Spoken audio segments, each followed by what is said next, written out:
Okay, so here's today's lab assignment, and as you see here, this is kind of a rehash of what we've seen before, but we're adding on to it in the case of probabilities. Now, the first question is asking standardize the quiz scores. As you see here, here's our data, and this is my teaching version of this, so this is not going to be the data that you'll have for your assignments. At least I don't think it is. I think I switched things up a little bit for this data set. But we have 128 participants here. They all have quiz scores, and these are in numeric type of values. And looking at the other variables, it's just nominal. We can put it at scale. It really doesn't matter because the only thing we're going to be doing is doing some standardization and then calculating some of the descriptive statistics like the mean, standard deviation, minimum, maximum, skewness, and kurtosis. So in this case, we have 128 participants, and what we are tasked to do is we're going to standardize the quiz scores, and then from there, we are going to compare our standardized quiz scores to the unstandardized quiz scores. So we're going to go into Analyze, Descriptives, and then Descriptives again. And then we're just going to move it over to this variable box. And then click Save Standardized Values. And we're not going to check any of this off because we don't need any of this just yet. We might just look at the mean. All right, so we're going to click OK here. And then looks like it gave us some standardized values here. And now what we're going to do is move this over a bit. All right, so we have our standardized scores, which indicated by Z in front of the quiz score, and then we have our regular Z scores, or regular quiz scores. Now, what we need to do is, following this assignment here, we need to get the descriptive statistics of the mean, standard deviation, minimum, maximum, skewness, and kurtosis for both the raw score or the regular scores and the Z quiz scores. So in this case, we're going to go into Analyze, Descriptives, and then we can go into Descriptives again. And now we're going to move Z scores into this as well, into this box, and then we'll go ahead and click on Options. We need the standard deviation. We also need the minimum and maximum, and then skewness and kurtosis. And we're not going to check that because we don't need to standardize it again. Click OK. And these are the values that we have right here.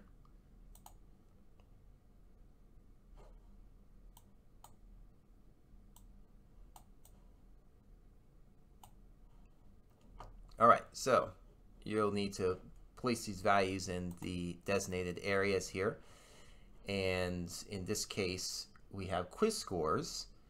And the first thing that we're looking for is a mean for the quiz score, the regular quiz score unstandardized version, 14.9. And then for the standardized, it's going to be, where do we see here? 0. Now this 0.0000, you don't need to document that. It's unnecessary. It's giving you an estimation, and it may not be exactly 0, but it's close enough. And the way you can find maybe further into this is by double clicking it just like that. But that's neither here nor there. It's close enough to 0, and theoretically it would be 0, and that's not the standard deviation. I don't know why I wrote it there. It should be right here in quiz scores.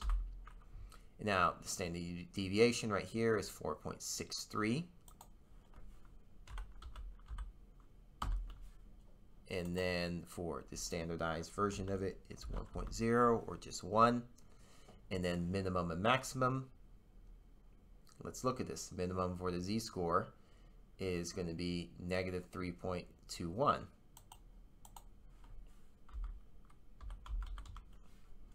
And then minimum for the regular score is going to be 0. And then if we look at the maximum, 25 and 2.18.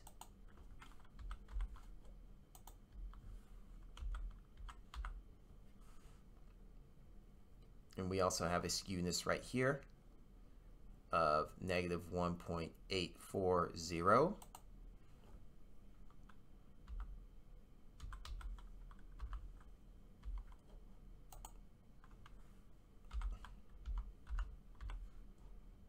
And finally, we have the kurtosis of 4.063.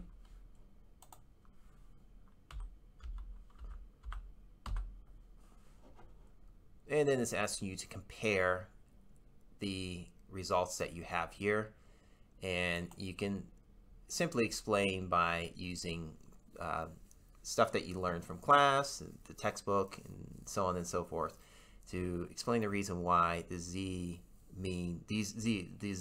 quiz scores, excuse me, is going to be 0, and the regular quiz scores is going to be 14.9. And same thing with standard deviation, and then explain what this all means as well. And this should be reviewed from last week, as well as just using some of the skills that you learned in your understanding the material from the lecture that you received from last week and during this week. All right, so let's move on to the next one. Select a quiz score from the provided data set by hand, calculate the z-score. So that's what we're going to do, is we're going to look at this data set here. And instead of looking at this, I think what I'm going to do is I'm going to get out of this and just go to the SPSS data set.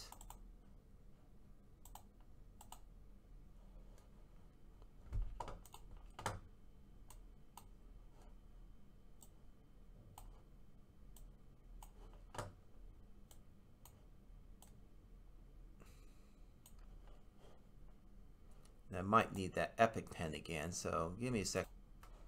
All right, so let's go ahead and look at this. Now we have, we can pick any of these scores here, and by hand you're going to calculate the z-score. And so simply what we need to do is we need this formula right here. So what is equal to z? And we know that it's going to be our x value, and that was in red, minus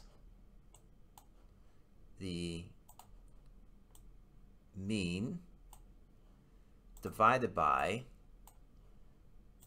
the standard deviation. And we're going to be using the sample standard deviation. That's how we're going to calculate this. And in our case, what we have here is, if we go back to the output here, we have a standard deviation of 4.63. So let me go ahead and write that in. So if I put an arrow right here,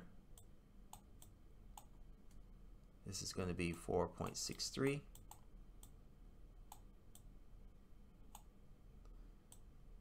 And to be more accurate, we're just going to write it all out because we want to be as precise as possible when we're calculating this answer. And then if we look at our score, let's say we pick one. Well, before we do that, let's go to the standard deviation here. So we have, oops, I'm sorry, this is the standard deviation. I think what I need is a little bit more coffee today. All right, today is a snowy day, and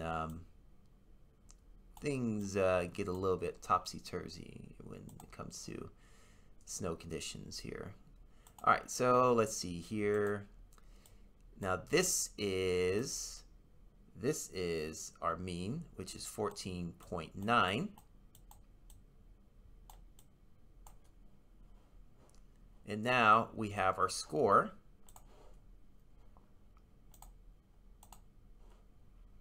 And we're just going to pick one at random. Let's see here. I want to pick this one right here. Well, let's pick one that's going to be a little bit juicier when it comes to looking at things. Let's look at this one, 10. All right. So we already know what the z-score is, but I would like you to do it by hand just for standard practice. So now what we're going to do is we have our participant, which is participant number 8, and their score is